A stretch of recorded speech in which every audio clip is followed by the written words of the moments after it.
পুরো হজের সফরে অনেক দোয়া কবুলের জায়গা আছে। এই দোয়া কবুলের জায়গাগুলো কিন্তু এক দুটি বা দু চারটি নয়।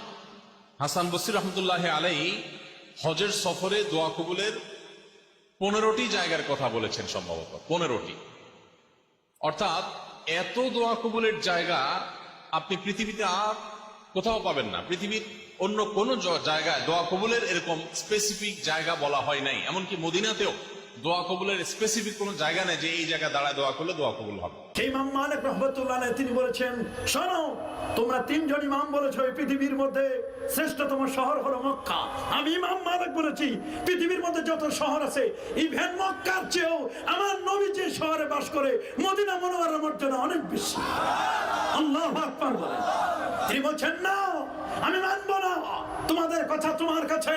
আমি ইমাম মালিক ইমাম দারুল হিজরা বলছি ওই মক্কার চেয়েও মদিনার মর্যাদা বেশি, কারণ মদিনায় আছে আমার নবীজি।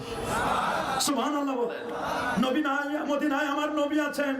তোমার ওইখানে কাবা কিবলা হতো না। কাবা কিবলা হলো নবীর উসিলায়। কাবা কিবলা হলো কার উসিলায়? কাবা কিবলা হলো নবীর উসিলায়। নবী যদি কাবা কিবলা না চাইতেন কাবা কিবলা হতো না। তুমি মক্কা যাও, হজ করো, 3 লক্ষ 4 লক্ষ টাকা খরচ করে মক্কা গিয়ে হজ করে তুমি ফিরে আসো, নাম লাগাও হাজি। আসলে তুমি নবীর মদিনায় যাও না, মদিনায় যাওয়াকে পছন্দ করো না। তুমি হাজি না, তুমি পাজি। ঠিক কিনা বলেন? मक्का गाया, धक्का खाया, नाम लगाया हाजी, लोगों ने कहा तुमको पाजी। तुम्हें मक्का গিয়েছো, धक्का খাইছো, নবীর মদিনায় যেতে চাও না। তুমি লিখতে পারো আলহাজ, তুমি হতে পারো হাজি। তুমি আমার নবীর দৃষ্টিতে, তুমি আমার আলেমদের হক্কানি মুহাদ্দিসদের দৃষ্টিতে তুমি হাজি নয়। নবীর মদিনায় যারা যেতে চায় না, মনে রাখো মক্কায় হজ হয় কবুলের উসিলা সুলতানে মদিনা আকা মাওলা নূর নবী হায়াতুন নবী, তিনি মদিনায়। কথা বলেন ঠিক কিনা? যারা বলেন ঠিক কিনা? তুমি মদিনায় চিনো না, তুমি মদিনা চিনো না। মদিনা চিনবা যেদিন সোজা হবা। কথা বলেন ঠিক কিনা? মদিনা চিনবা সোজা হইলে, সোজা হওয়ার আগে চিনবা না। কথা বলেন ঠিক কিনা? মদিনা আমার নবীর সোয়া।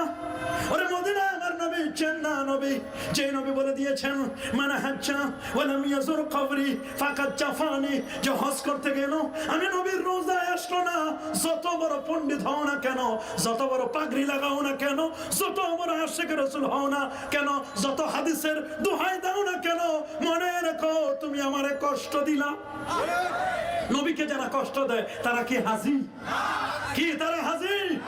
মা রাসূল বলেন, স্পষ্ট করে তিনি বলে দিয়েছেন, মান সারা কবরি ওয়াজাবাত লাহু শাফাআতি, যে আমি নবীর রোজা জিয়ারত করলো তাকে রিকমেন্ড করা আমি নবীর জন্য আবশ্যক হয়ে গেল।